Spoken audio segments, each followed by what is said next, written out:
another edition of Beyond the Backstage Pass. I am your host, Vince Edwards. You may know me from Sound Image Productions. I also have a couple closed roadie groups on Facebook, one called Death by Loadout and the other one called The Backstage Pass. Here with me this evening is my good friend and brother from another mother, co-host, Kyle Thomas. How you doing, brother? I'm doing great, Vinny. Good to see you. It's good to see you. You know, it's funny, we were sitting here and the song came on, the Backstage Pass song. Is it called CSR or something like that? I don't know. It has a name. It's in the credits. Okay. Mikey dug this up for us, and I used to be pretty whatever about it, but now I actually really look forward to it. I think it's a pretty good We little do song. the air drums at the end of the show and everything. It's pretty funny. Yeah, I'm always doing the leads, you know, because air guitar goof. But yeah, what's up, brother? Not much. I just want to say thank you to Eric Simnocker for last week's show. I fucking love that gentleman. He's full of amazing stories. Yeah. Local friends. He's turned on, like I said last week, a lot of my really good friends in the industry in Local 16 and 134. That's right. Yeah. Much love for him, and I think he's going back out on the road, so we're going to wish him luck on the road. Yeah, he's doing that comedy tour thing. I won't even try Sebastian something, but I guess he's a big deal. But it's a tricky, name that I would destroy. Well, he said he loves it. Yeah, so he said he's getting paid to laugh, thing. and he's done 3 tours with him, so he's on Netflix and stuff. So I guess it's a great thing, and I'm super stoked for Eric. I know they'll bring him out of Madonna to do their work. It's just you want the guy that does well at what he does. That's the guy. Yeah, good guy, and he's just a sweetheart. Absolutely. It was a pleasure having him on. Talking about sweethearts, we want to shout out one of our sponsors, William Farquay Audio. Snoopy, we love you, brother, and we're Captain. We wouldn't have these mics without you and a lot of other gear, and we just want to share some love to you, let you know that we're thinking about you, and we hope you're doing well, man. Yeah, you need a little audio setup, do a little mid-sized rock and roll show that Snoopy can handle it. He's a dear friend. He is my weekly lunch friend. You know, you got one of those friends in your life, you got to have one of those. The guy you go get lunch with, and you just know all the tricks, and there's like an unsaid language there. He's like, I don't even know how to explain him. He's a total brother. He's the captain. Just an incredible guy. So much respect for him, man. He's opened up his heart to all of us here, so always appreciative of him. He loves you guys. Also, we just got ready for this Campbell Kaizu benefit that's going to be happening over the weekend. Yeah. Everybody was all hands on deck today, just knocking out 3 different rigs, getting the trucks loaded, so it was fun. This is a really good thing. This is something that we've participated in for years. My brother has this great relationship with this really great cause, the Campbell Kaizu people that help sick children, and it's kind of like a summer camp.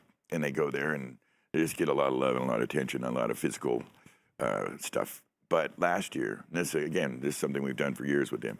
Last year during the big rush of fires in California, it burned to the ground. Yeah, ate up their whole compound. And that's really sad. rough. So the mission to raise funds for this very, very worthy cause is on blast, and we're going a little bigger and bringing a big show. So hopefully it'll be a really great and well-attended event.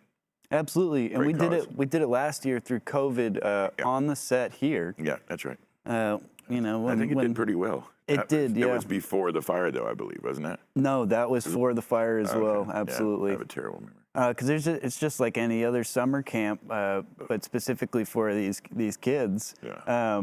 They build the fondness of just going there. The family has, set a little expectation that it's going to happen every year. Well, I think the idea too is to give the family a little break, because having children with special needs is very, very. It's a full-time job, and it can be very difficult. And so this gives the parents a little bit of a break too. Some outside folks can get in and help and put a little something new in the mix and I think they stay there for quite some time during the summer. So it's a really cool thing. Yeah, and one thing we didn't think about, I'll try to add into one of the comments on Facebook and YouTube, is if we have a link that you can donate to. I'll try to hunt that down. But that'd be great. Yeah. Right on. Mm-hmm. Also, this earlier on the week, we did some View Audio Technica rigging classes. Yeah. All of us at Sound Image, we set up a little rig, flew it up, taught everybody the angle of the dangle. Yeah, yeah. Yeah, it was an awesome time. I think everybody really learned a lot. We really support that system. We really like View. We just want to give them a nice hand in here. Well, we had a couple of new heads in the mix, and because we use certain rigs in the house, a rider comes through, we'll match the rider. We're very good at that. We have a large system here at Sound Image. But in this house, we do run with a couple certain rigs as just standard fare. And so when new heads come around, we want them to know how to fly it. They might have some VTX experience or some Adamson, whatever. Not all rigging's the same. Not all hardware works the same. And so, yeah, that was a very well attended and good class. Thought it turned out well. Yeah. And our producer, Mike Brown over here, just got back from a live recording session in L.A. For the band Otto. Yeah. Who's Otto? Otto, I think, is the Sons of Metallica's band. Yeah, more or less. It's like a bunch of rock stars kids bands, but these kids actually shred, like Robert Trujillo's kid, who's basically just like a little miniature Robert Trujillo.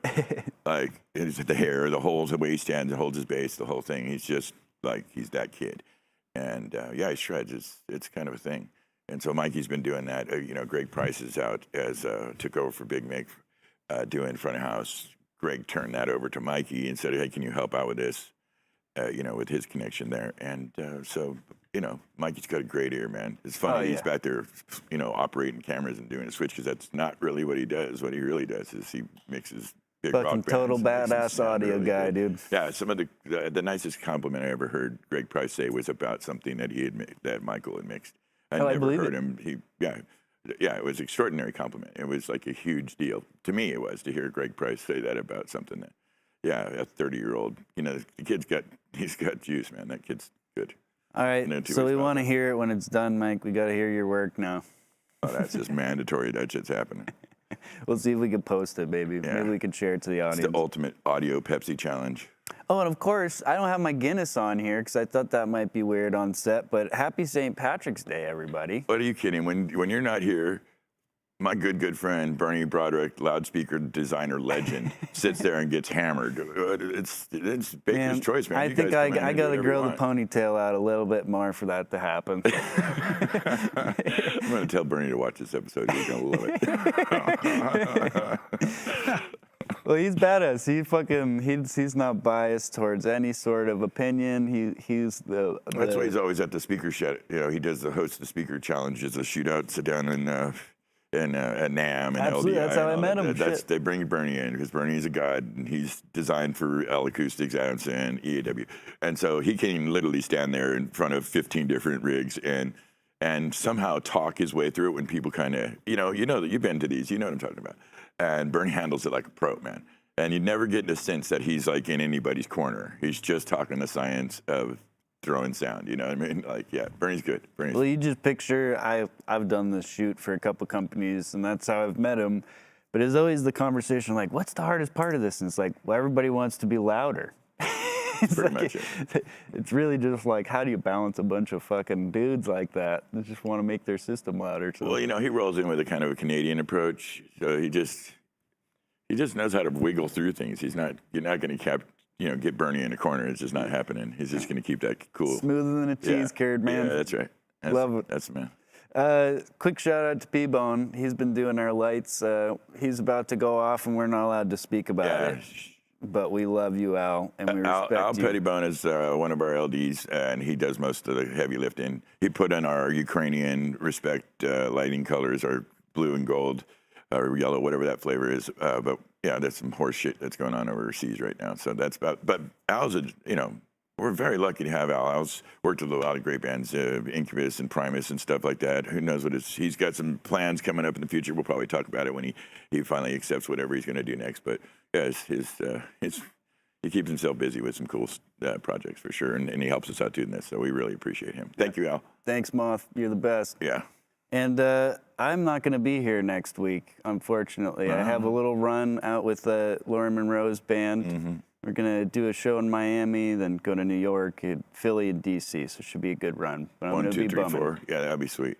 Yeah, you'll enjoy that. Yeah, I'm going to miss the show, but you know what? I know you guys will kill it. I'm going to watch it. What time frame are we talking about here? How long?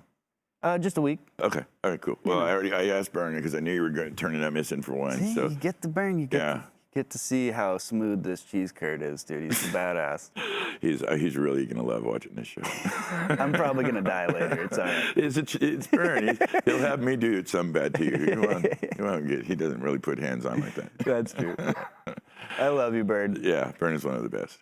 That's it for me, man. I knocked off this cue card quick for you today. You did real good. It's 10 after. I've got a heavy slot here. We've got a wonderful guest this evening. Thank you, brother. Thank you for being here. Thank you for your help. Want to shout out one more time to Mikey's thing here, which of course is Devo Puss. Devo Puss. We love it when you guys send us weird shit and we turn it into weirder shit. So it's thanks. Okay. Thanks for being here, man. Anytime, brother. Listen, we reach out. We get lucky here. Last week we had a crazy, incredible guy on. This next week we've got Chad Olich Jr. on, who's extraordinary. This week we don't wedge him in and give you like yucky, smushy stuff in the middle. We just keep bringing the heat. Tonight is absolutely no exception. Our guest tonight is one of the most accomplished mix engineers in the business. He's mixed for a lot of folks. Motley Crue, Enrique Iglesias currently. That is a very big tour. I believe they just won the Best Latin Tour award. Very, very cool. He's got his own podcast with a good friend, Eddie Kaipo, called Sound Ninjas. They're reaching into their second season, which is really cool. If you put these things together, it takes a lot of work. I think he's currently on the February 2022 cover for, they've got a cover story on Live Sound International with him and his crew. You got to check it out. It's very cool. It is the one and only Brad Divens. How you doing, Brad? I'm doing good. How about you, Vince? Oh, man. Thanks for having me on. Buddy, I've been following your career for quite some time. You've accomplished a lot of things. You really put in the work. You kind of have that standard, that interesting story of a lot of roadies where we come from the music, and then we end up working in the music.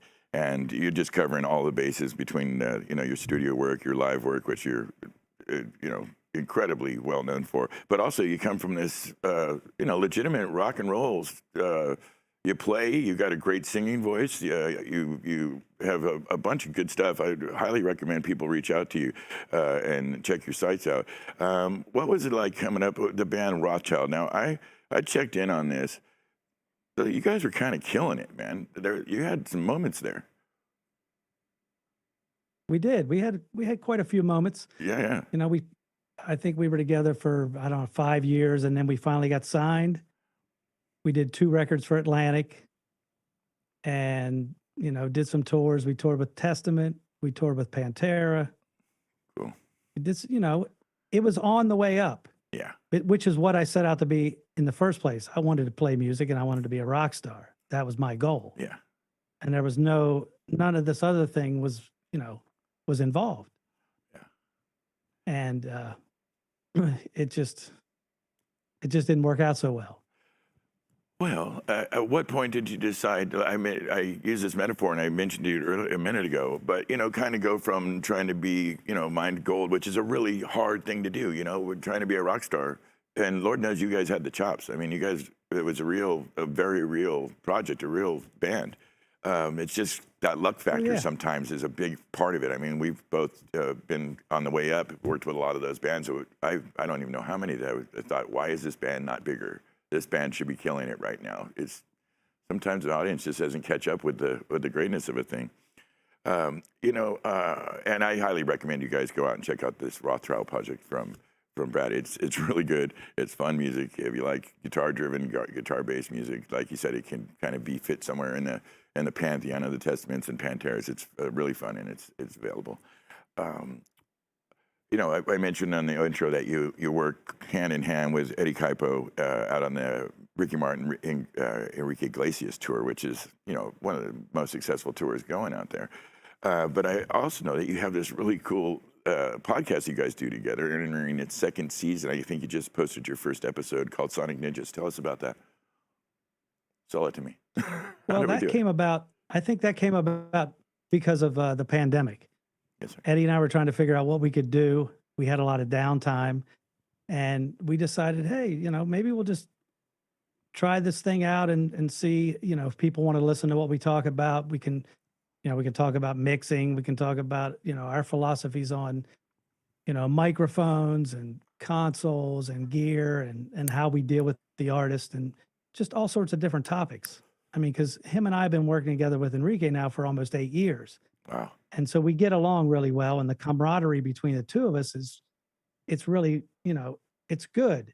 And so the whole play, the interaction between the both of us when we would just get to talking to stuff was, people found it entertaining, and we're like, well, maybe we'll just see how this thing goes. And of course, we don't do as many episodes as we should, because we both get busy doing things. And then we're like, well, what are we going to talk about? Well, we talked about drums last week. And, it's like sometimes you think that the things that you talk about might seem boring to you because it's what you do. But other people find it interesting because, they want to know what you do and they want to learn how to do what you do, or maybe where you got to be where you're at, and how you got there. Yeah, no, that's what. So it was born out of the pandemic.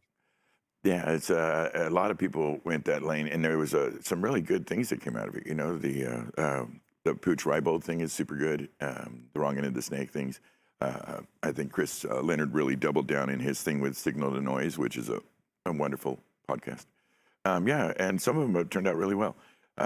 So you don't have any organized thing. There's no like division of labor. It's like you come up with some topics. He'll do the marketing. You just kind of come at it free form and just get in there like very spontaneously. And yeah, he's the one that likes to be organized, and I'm the one that likes to show up 10 minutes before the show and say, okay, let's go. Yeah. And he does all the planning and all the, making sure that everything's working right and we look good and the latency's good. Everything sounds good. And I'm just like, let's just talk. Yeah. No, it's tricky. I've had that. We'll try to get at doing more of those. Yeah. Maybe there's a happy mix of both, trying to embrace both, both of those sides of your personalities. I know that with my original co-host, which was Bernie Broderick, I was the Eddie Kaipo of the two, and he was definitely the you. And I found we were just lingering and getting lost all the time. It was tricky. It was very tricky. I'm definitely somewhere in the mix of patch guy, stagehand. Yeah. Yeah. Yeah, that's... Yeah, it's right. You've heard from the co-host. He will accept those monikers, right? Patch guy, stagehand. I always figured like it doesn't matter whatever level you achieve in this game. And Greg Price will take me to the mat on this one. You've seen him do it right here in one of the 2 or 3 shows he's been on. About that, we're just roadies. It's just a kind of roadies. But I know Greg hates that. He's a mix engineer, and if anybody could make that claim, it's Greg Price. But yeah, I don't know. Where do you stand on that? Do you have do you take personal umbrage to the term roadie? I don't get offended by roadie. I still look at myself as a musician, even before being a mix engineer. Yeah, totally. That's because that's the background that I come from. Yeah. I didn't ever set out to be a mix engineer. I set out to play music. Yeah, but I think that influences how you engineer, though, doesn't it? How you create your mixes. I think it. Yeah, because every time that I mix or that I recall, being asked to mix several different artists back in, when I first started out, and it would be anything between Cyndi Lauper and Linkin Park, and sure. It's a wide variety of styles of music, and people were like, "Well, how do you know what to do with that music?" And I'm like, "Well, I just listen." I mean, once you listen to the music, it kind of puts itself together. Because I can play guitar and I can play bass and I'm a singer and you just kind of know where you want things to sit. Yeah. And it's really, to me, it's just never been that complicated because it's really just comes down to a matter of listening. It's well said, and I couldn't agree with you more. I think that the best of us are doing exactly that, almost feeling, and then reinterpreting with the technology. But there's no 2 ways about it. And if folks want to see some of your amazing output, they can go over to your page on Facebook. You have a bunch of cool clips up of you in your studio with different folks making their magic happen, and of course playing along with them. The Arrival, is that a band that you're in? No, that was it was a local band of some friends of mine, and they were working on a project, and this was at the beginning of the pandemic, and I'm pacing around the house angry because I'm not going to go out and on the road and mix and, go tour. And my wife's like, you got a studio in the basement. And I'm like, oh, yeah. and so I mean, one thing led to another. I asked a drummer friend of mine to come over, and we started jamming, and we recorded some songs and put them up, Yeah. and then my friends in the Arrival said, "Hey, we'd like you to mix our record." And when they brought me the project, it was a lot more involved than just mixing. It ended up being a whole lot of recording, Yeah. which when I set my studio up in the beginning was just to mix. I'm like, I need to set something up so when I'm off the road, I have something to do. And once they got in here, we started recording. I'm like, oh, I need to get some outboard gear. And, Yeah. then we started, getting some amps and guitars and all sorts of things in here. And it just turned into a really fun project. And then after doing that record, then another friend of mine who's the lead singer in Kix asked me about doing a solo project. And so we did the same thing. The guys came in here and just went at it. Spent a lot of time, recording and singing and playing and mixing and having fun. Yeah, no, it looks like you really enjoy yourself. You've got some cool videos where you can see you kind of getting it with a band. And I know it's from personal experience, that is a really a fun time, especially when everything kind of gets in the pocket and lines up. It's a really sweet moment. Yeah, well, what I realized was during the downtime, I went from playing to mixing. And when I started mixing, I stopped playing for whatever reason. Whether it was I was frustrated with the music business, and now I'm doing something that I seem to be pretty good at because people want to keep hiring me, so I just keep doing it. Yeah. And so the playing just kind of fell by the wayside. And for the longest time, I'm like, okay, I'm a mixer now. This is where I'm going to be because the being a musician didn't pan out. And once I had the downtime to where I wasn't mixing anymore, I started playing and I realized, like, this is what I love to do. Like, why did I ever stop playing music? It's really fun. Yeah, it makes you feel a little young. It's a big part of who I am. I started playing music when I was 9 years old. I picked up the acoustic guitar. Wow. Just, So you got that back into your game, though. And it just brought it all back full circle. And that's fantastic. And now I'm embracing it. I'm not going to let it go again this time. So Good. Now being a musician is much a part of me now as mixing it. Well, I want to get into Linkin Park and Cyndi Lauper and all this good stuff, but just to tie on to what this moment we're having over the love, it makes the love a plane. But I think you've recently, because you just survived a pretty serious, in your relatively recent history, a pretty serious medical procedure where you had to have a heart operation. And I can only imagine, and having, again, follow you for quite some time, I see the grateful kind of nature that you approach life in, the gratefulness for you having a great spouse and then a great job and, all these things. So well, first of all, congratulations on pulling through that. You look wonderful. Any secrets, anything we should know? How did you come out the other side of it? I came out the other side really well. It was something that was totally, unexpected, obviously. I had started feeling a little winded and not feeling quite right, but I just thought it was it was because of just sitting around not doing anything because I'm so used to being on the go all the time. Sure. And went in for the stress test and failed the stress test, went straight to the emergency room. Yeah.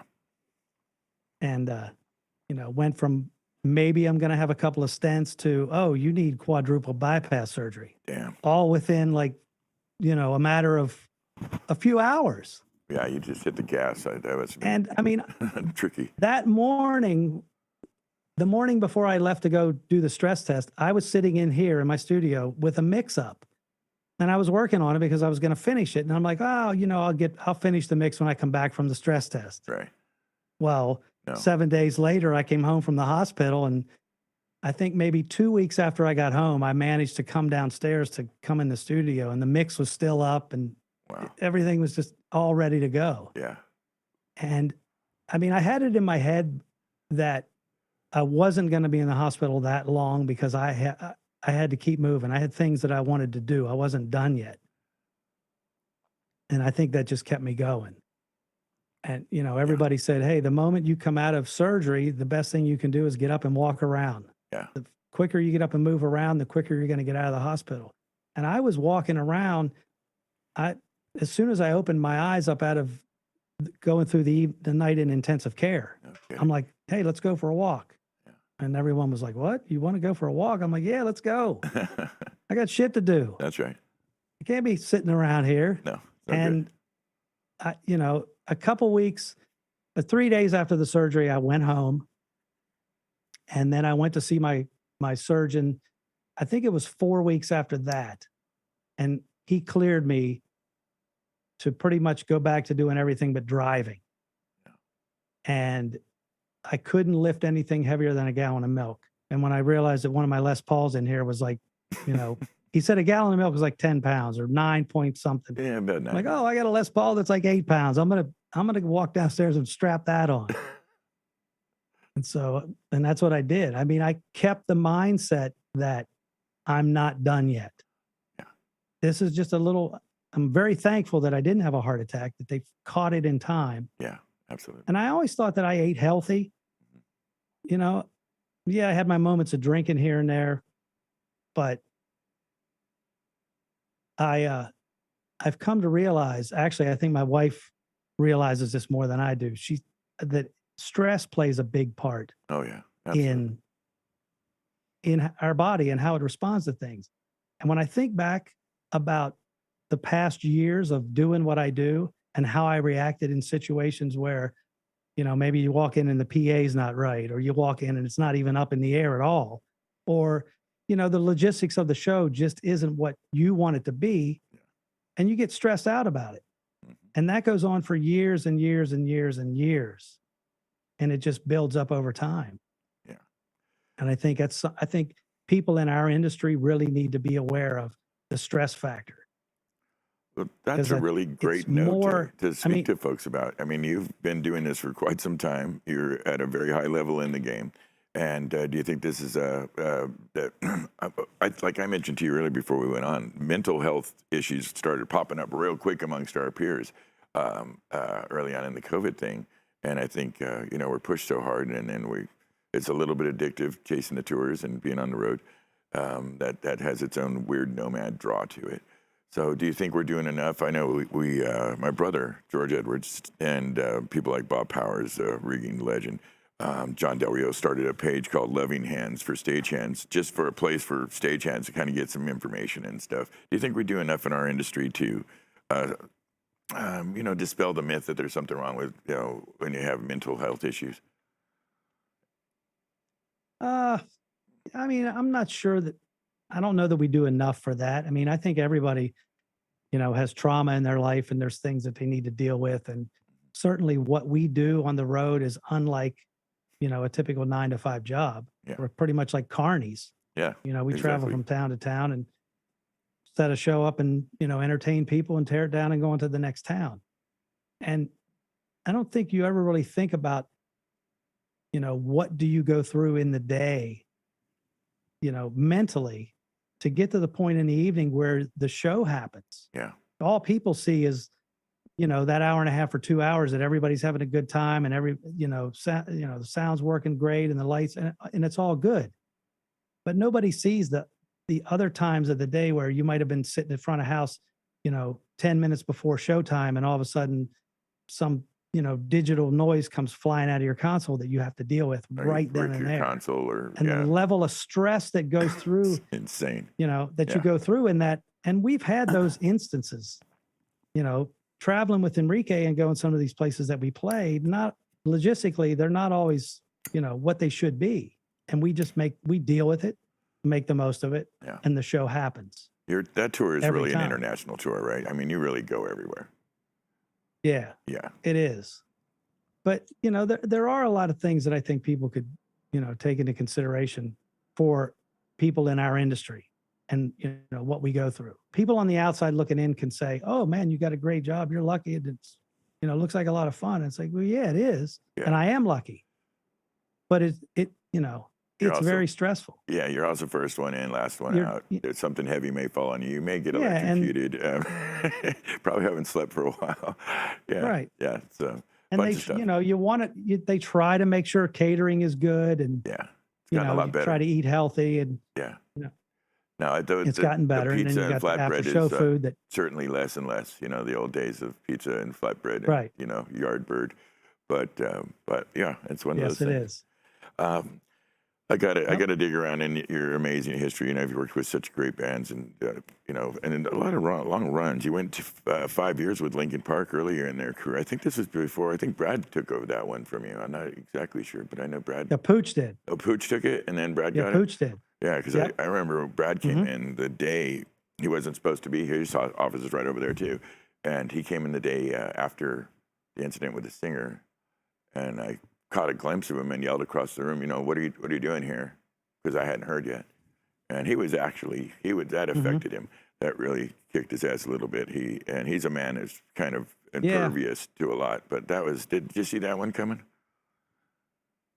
No, I didn't see that one coming at all. Yeah, that was When I super started weird. with Linkin Park, I mean, I was in a bus with those guys. It was the band and the crew on the same bus. Yeah, You know, we rode everywhere together, and you know, we worked in clubs, and I was with them in the beginning and watched the thing grow. Yeah.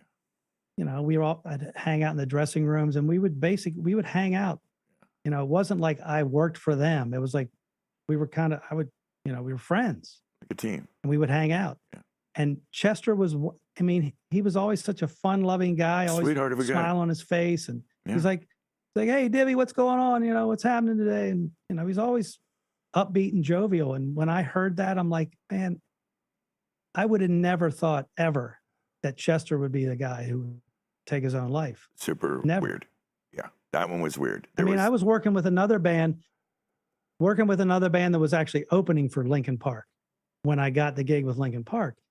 And Chester would come over to this band's bus and hang out. And I'm like, who's this guy coming? You know, oh, that's Chester Bennington from Linkin Park. I'm like, oh, okay, cool. And we'd shoot the shit and, you know, like, okay, I got to go. And just one of those guys, you know, you just never think. Yeah, no. I think some people, if they could embrace the concept that you might be having a sense of a kind of a permanent solution to a temporary problem. And I think that's Yeah. something, you know, just if you could, that concept of that it could feel really horrible right now, but breathe, give it a minute. And then time has got this weird cathartic thing. And I'm talking sometimes it's only hours that make the difference. So yeah, that was super sad. And it's where the line effects, that whole thing was a rough one. But I know you did good with them for 5 years, and Yeah. you certainly brought them up in their early days to be a real big concern. I mean, Linkin Yeah. Park, when that happened, just before they were really at the top of their game. Yep.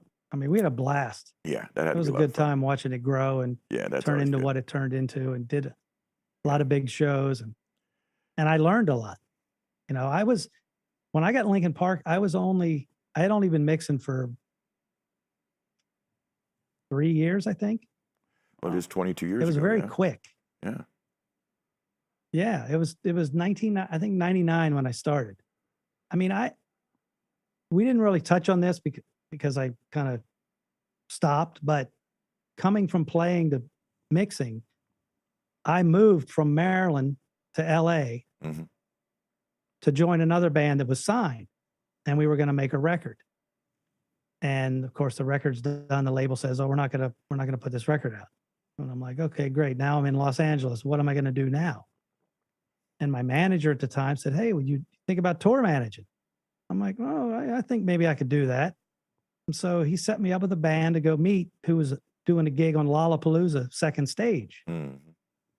And so I'm in the meeting with the manager, and he's like, you know, going through my roles and what I was going to be, you know, involved with. And he's like, "Oh yeah, we need somebody to mix. Can you do that?" And I'm like, "Yeah, I can do that." And I'd never mixed on a professional level ever. You know, maybe I did when our bands were playing and we'd have to, you know, rent our PA to some local band and go out and make $50 or whatever. But, Sure. you know, and that was a gig that I took strictly to pay the rent.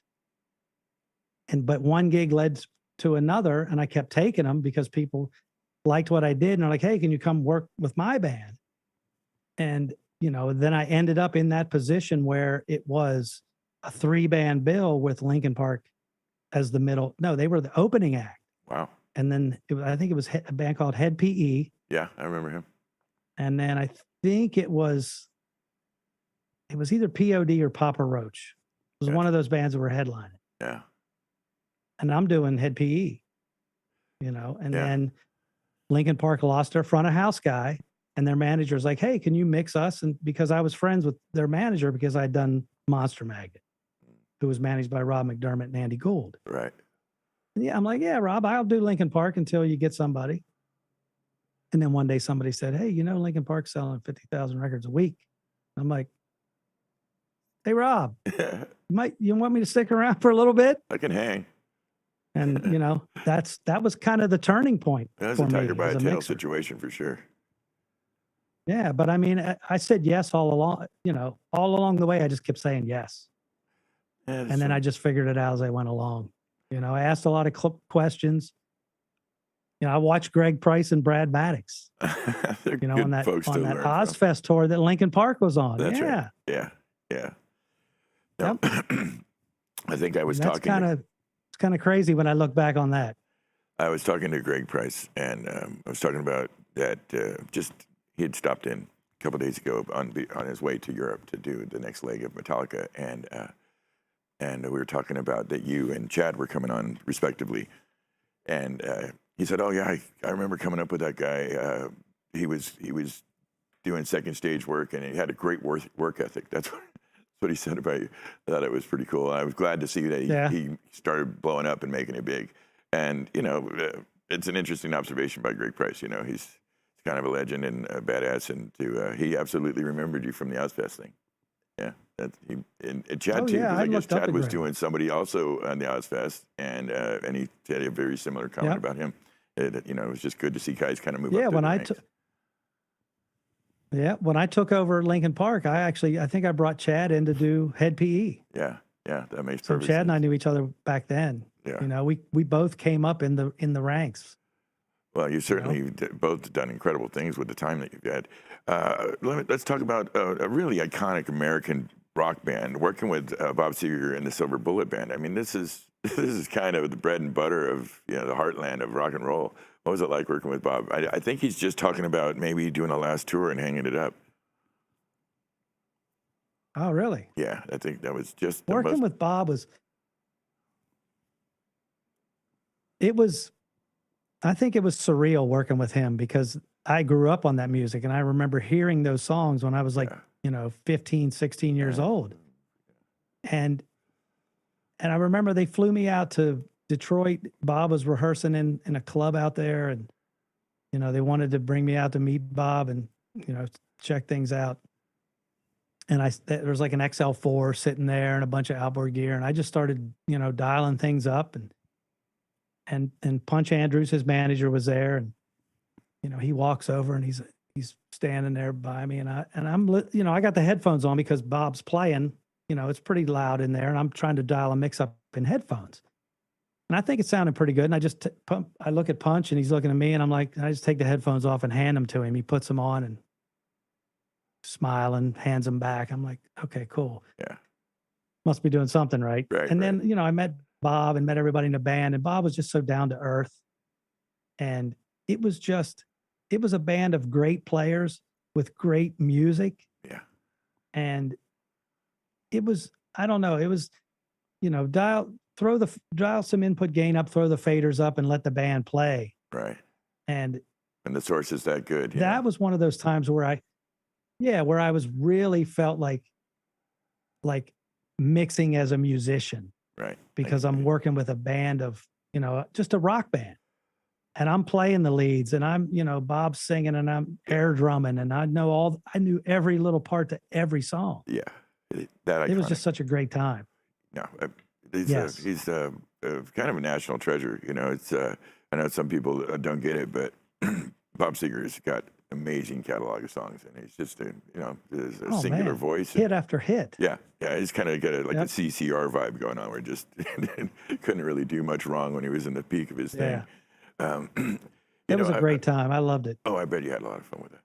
I'm fascinated by here at Sound Image. We do a lot of training. We keep up on the training as best we can. As you know, this is a a moving target in our business. You know, as new equipment comes out, as new gear, and you just might go between different boards and different rigs. And it, you know, the more you know is always the better. I want to ask you about your master classes you teach. I noticed you did one, and there must have been 100 people. I mean, you really have well-attended master classes on mixing. I noticed you did one at the Kennedy Center in D.C. I mean, dude, if you're going to be teaching somewhere, that is an Right. extraordinary venue to be teaching those classes. It was fascinating. Can you tell us about it? Yeah, you know, I came up with the idea for the class because I wanted to put something together. I actually wanted to start doing it. I was looking for something to keep me busy during the day, you know, while I was on tour. And I thought maybe I can put some sort of class together where people could come in, I can sit at the console and I can just talk about what I do and how I got to be where I'm at. And then I struck up a relationship with JBL, and I was out to lunch one day with one of the guys there, and I think it was Greg Jones, and we were talking, and so I just threw my idea out there. I'm like, you know, I got this idea, and he's like, man, sounds great. Let's go with it. Wow. I'm like, okay, cool. And so my idea was, at first, he's like, you know, you can use whatever console you want. At the time, it was an S6, and you know, you can do the class on that if you want. And I'm like, okay, that's cool. But then the more I thought about it, I'm like, you know what? I want to make this class about mixing, not about the gear that I use. I want people to realize that you should be able to mix a show on a Mackie if that's what you're given. And so I put together the three of the bands that I'd worked with that were different types of music. There was Him, which was a band from Finland, straight up rock band, kind of Yes. gothic. Mhm. Then there's Garbage, which is like everything, Pretty all heavy. kinds of things going on Yeah. in Garbage. Yeah. And then there's Enrique, which is completely different than, you know, Garbage or Him. Night and day, really. Yeah. And I would take a track from each one, basically show how the process, whether you mix a band like Him, Enrique, or Garbage, is exactly the same. And that's kind of what I would teach in the class. Like, and I would literally have the same parameter set with the same sort of processing that I could go from each band, you know, one band to the next. Fascinating. Just bring up different Pro Tools tracks and show how it translated. And it was also my story of how I got to, you know, came from being a musician to being a mixer, and how I learned to mix and how I set up, you know, my layout on the desk for my workflow Your workflow. Yeah. and what works for me. Mhm. And I tried to keep it simple, you know, and I would go through everything from, you know, input all the way to the fader to effects to, you know, groups and, you know, the mix bus, all of it, processing in a very simplified manner in which people could understand, because I didn't come from a technical background when I started mixing.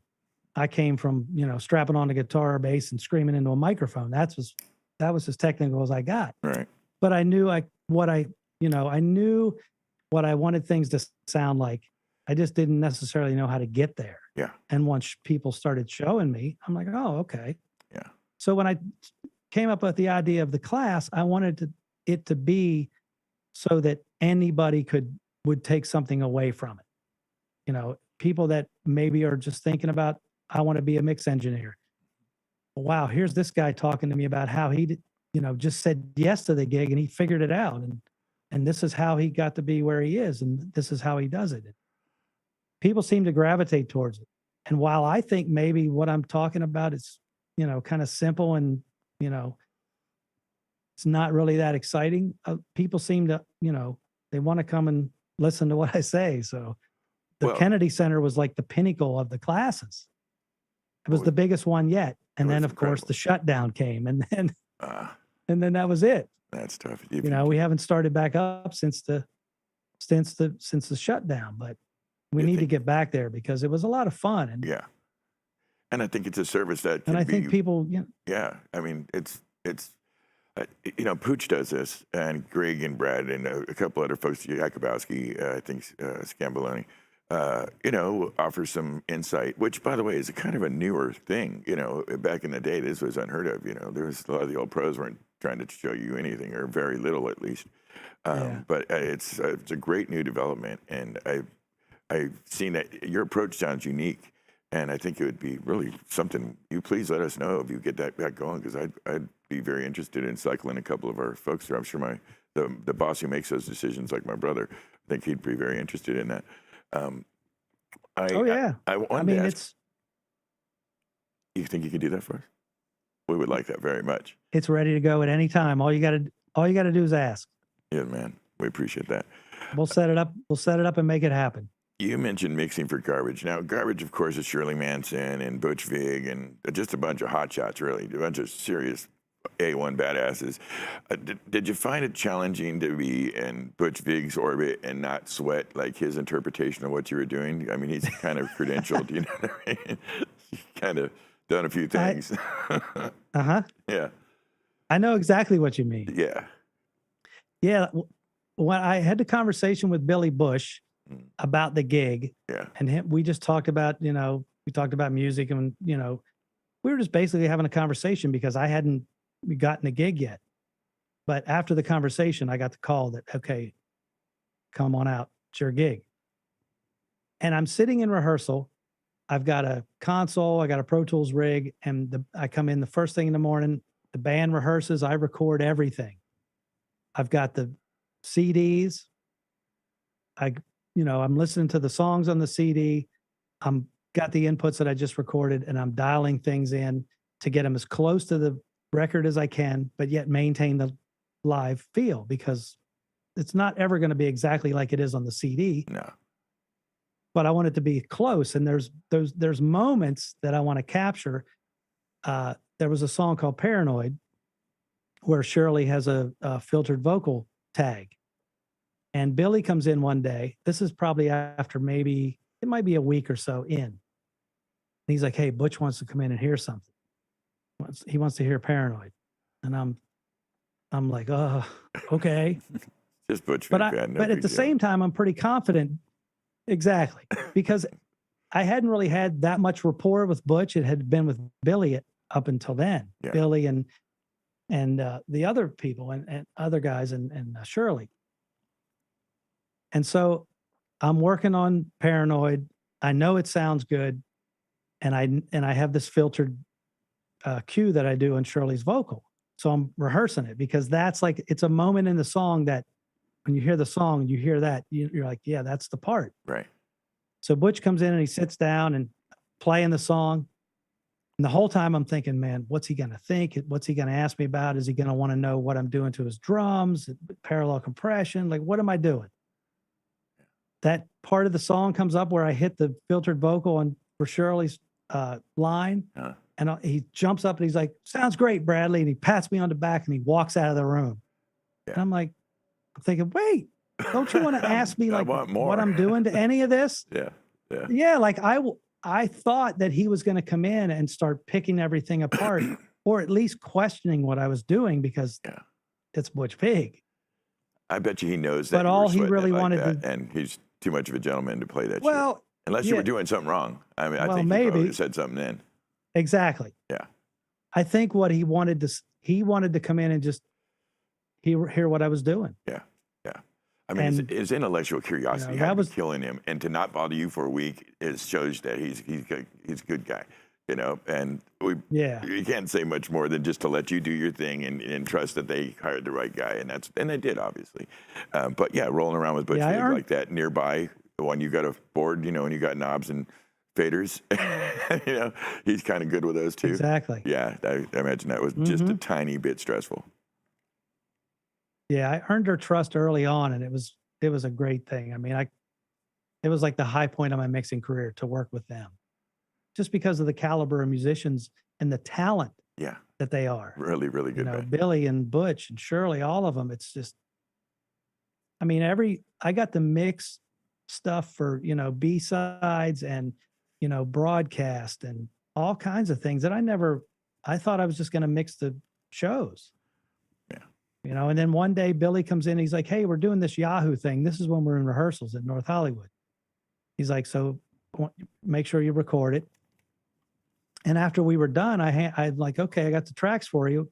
You know, how do you want them? He's like, I don't want them. I'm like, well, aren't you mixing it? He's like, no, I'm not mixing it. I'm like, well, does Butch want it? Is he mixing it? No, he's not doing it either. I'm like, well, Billy's like, you're mixing it. I'm like, oh, okay. Cool. And that was like, I'm like, okay. I mean, I loved that. I was scared to death, but at the same time, I'm like, oh, this is so fucking great. I'm going to mix something for them. Yeah, very cool. You know, that they're going to use. And it's still out there. It's on my YouTube channel. Those 3 songs that I mixed. Oh, I got to check that out. With video. Yeah, with video. It's like the high point. Did you say with video? With video, oh, yeah. I'm checking that out. That's with video. First thing. Yeah, I bet you that's cool as hell. Yeah, no, yeah, those are the first 3 things that I mixed in rehearsal. Absolutely amazing. You know, I mentioned earlier when you're coming in, you guys won the, it's not a small thing. You know, Polestar puts out their words. It's real stuff. They take into account everybody, what we're all doing. And you guys won the Enrique Iglesias, Ricky Martin. You guys won the Best Latin Tour of 2022. That had to be a good feeling. That was a great feeling. I felt like it was a great tour. It was a great package between Enrique and Ricky Martin. Yeah. You know, it was 2 different, Makes a lot of 2 sense. Latin artists, but 2 different types of shows. And I mean, everything from the production, you know, the sound system that I was able to choose, the lighting, all of it. It just made for great shows night after night. I mean, logistical nightmare for production.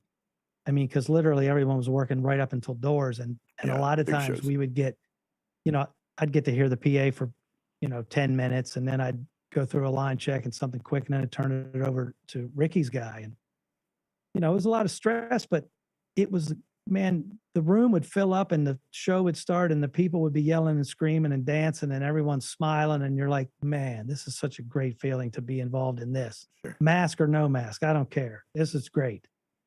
And then to win the award, you know, it was a combined effort of everybody that put that tour on. You had some stiff competition. Feeling. You had Los Buques and what was it, Pitbull, and a bunch of really great touring acts. Yeah, Los Buques, Pitbull. Yeah, he killed it. Congratulations. It was a great show, though. Yeah, it sounds like you guys really brought it. I've only heard it reviewed really well, and of course, you know, you guys got you know, you and Eddie, and just a team of really highly qualified people. It can only be good. Working with Motley Crue around the 2010 area, you know, Motley. I've had some time with Motley, my brother and I, and they fully. It's one of the last real rock shows you're going to go to. You know, they bring it hard. What was your time like with Motley? Well, you know, I was called to fill in, and of course I'm like, yeah, I'll do it. Mm-hmm. And I did the first run of dates I did was a whole bunch of hockey arenas in Canada. And I remember the very first rehearsal, I think Frank Scambolone was out there with me. Yeah. He was systems engineer. Frank was a systems engineer. I'm glad you're here, Frank. Right on. Yeah. Frank and I go way back, and I love that guy. He's he's wonderful. And you know, we're going through everything. We're going through the inputs and, you know, the band's playing, and I don't think Vince was singing. I don't even think he was there. It was just the band. And I was like a kid in a candy store because I not that I didn't grow up on Motley Crue, but when I was playing music, Motley Crue was, you know, they were popular and it was big. Yeah. And so again, I knew every song and I knew all the parts. Yeah. And, you know, then Tommy comes back after the rehearsal, and he sits down with me and he comes back with a couple of beers. And he's like, hey man, he's like, you got this? You good? You think you got this? I'm like, I got this. Yeah, don't worry. I got it. Like, I'm just trying to be as confident and, you know, as I can be. Meanwhile, Tommy Lee's come back to ask me, is everything good? I'm like, yeah, I got it. It's all good. That's kind of a and line so we went through those run of dates. That's like him saying hello to you, you know, you got this, everything good? You know, it's the Tommy, that's how he rolls. He's like an overgrown teenager. Yeah. Well, so we got through that run of dates, and then I got called back to do the last Ozfest. And then it was, I actually got you know, Robert Long was a production manager, and he brought me in I think maybe the first day to meet everybody. For some reason on the first run, it was just, down and dirty, hockey arenas, in and out, Yeah. go home. Yeah. But this time I got to meet people, and it was, it was nice to have that. It was a little bit of interaction. It wasn't anything major, but it was something, Yeah. To just sit down with each guy for a few minutes and let him give me his spiel on his band. Right. And I'm more than happy to listen to whatever the artist has to say about their music, because it's their music. Absolutely. Yeah. I'm just there to make it the best it can be for the audience. I'm not trying to create something different out of what I'm given. Yeah. And it was one of those, I loved it. I heard mixed things about, oh, they can't play and whatever. Oh, I'm like, I don't give a shit. shit. It's fucking Motley Crue, and everybody can play. And I made sure you could hear every note that everybody played every night, That was your job. good or bad. Yeah. No, Because no. that's exactly. As a band, they Nikki still does a bring bass it. run. I want you to hear it. Yeah, right on. Yeah, no, as a band, Yep. they super bring it, and sometimes Vince will have some struggles with singing, but that's a tough gig. Heavy metal singer at 55 is not the easiest job on the planet. But Mick Mars and Nikki and if Tommy, I mean, we can't say it's freaking Tommy Lee, man. He's one of the top drummers in rock and roll. Exactly. I mean, when I go back to my playing days, one of the first bands or second band that I was in, we covered "Looks That Kill" and Right. "Shout at the Devil." Yeah. A couple of the early Motley Crue songs. And so when I'm mixing them, I'm like, fuck yeah, I'm mixing Motley Crue, and I'm fucking throwing a hammer down, and it's loud and it's in He's your got his face. foot on the gas. And it was Yeah, I'm with it. exactly. And the guitars are up loud, and Yeah. it's just again, mixing like a musician. Like I'm playing that fucking guitar, Yeah, I always thought Mick Mars was a kind of underrated dude because he brings a really full, big, unique. I mean, he's Mick Mars. He's an extraordinary guitarist for a guy who kind of is statuary the way he does it. But man, if you're really listening to what he's doing, he's really bringing it. And yeah, it's a lot of fun. I bet. Oh, his rig was monstrous. Yeah, he's that not rig playing. was so. Yeah, That was great. the crew bringing it had to be Good times. a great time. We're running up against the time, and I want as many people to see this as possible because the analytics tell us they see it more of them come to it when it's 59 minutes or less. But you were out with the Cult, Tears for Fears, Jane's Addiction. I mean, you've done so many amazing things to get through it and have a 25-year career in the heart of this game. You've I would imagine have learned some tricks, some ways, some survival tactics. Do you have any advice for the young people coming up in the game? They want to kind of one day be like Brad Divens, want to follow a career path like that. Any tricks? Any tips? Yeah, the best advice I can give you is just keep your eyes open and pay attention to everything that goes on around you, and learn as much about the music business as you can and the industry that we're in, whether it's back line, front of house, systems engineer, whatever it may be. And don't be afraid to say yes to anything that's presented to you, because the only thing that's going to hold you back is yourself. And if you don't say yes to something, you're never going to know. Had I not said yes that moment the guy said we need somebody to mix, I wouldn't be sitting here talking to you right now. Yeah. I might be flipping burgers or whatever, because my playing career didn't make it, and I didn't know where to go after that. I didn't have the balls to say yes to something. And that's the biggest piece of advice I can give, is don't be afraid to say yes, and don't be afraid to ask questions. Because there's people like me that are so willing to give you the answers and take the time to help you figure it out, because a lot of people help me figure it out along the way. Yeah, pay it forward. Yeah, you're absolutely Pay right. it forward.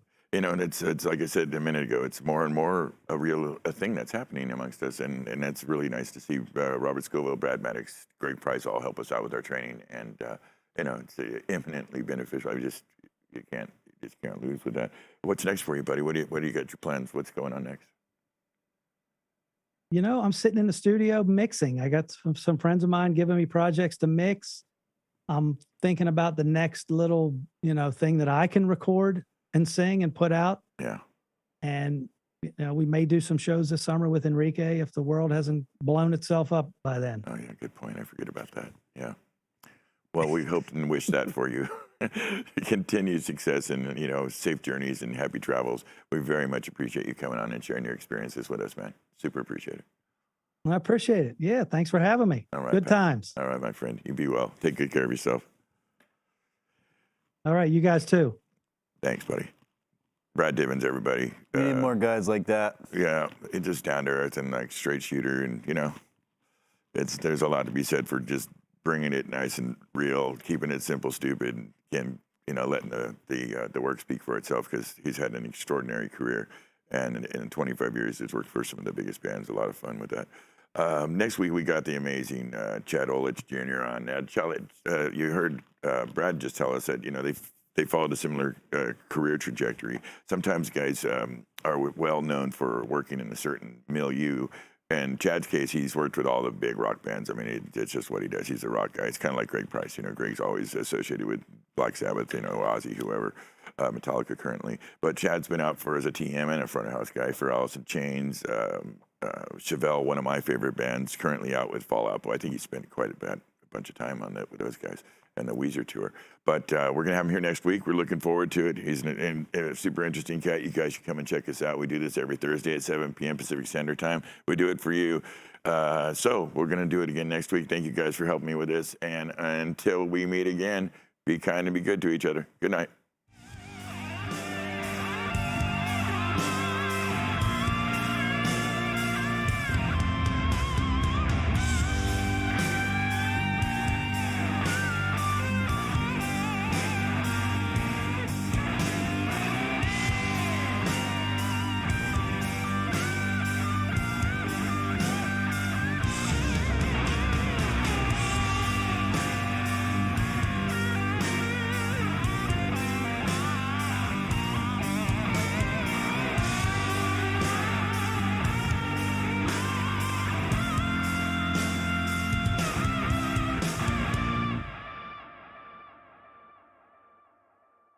Yeah. Hey, that was good.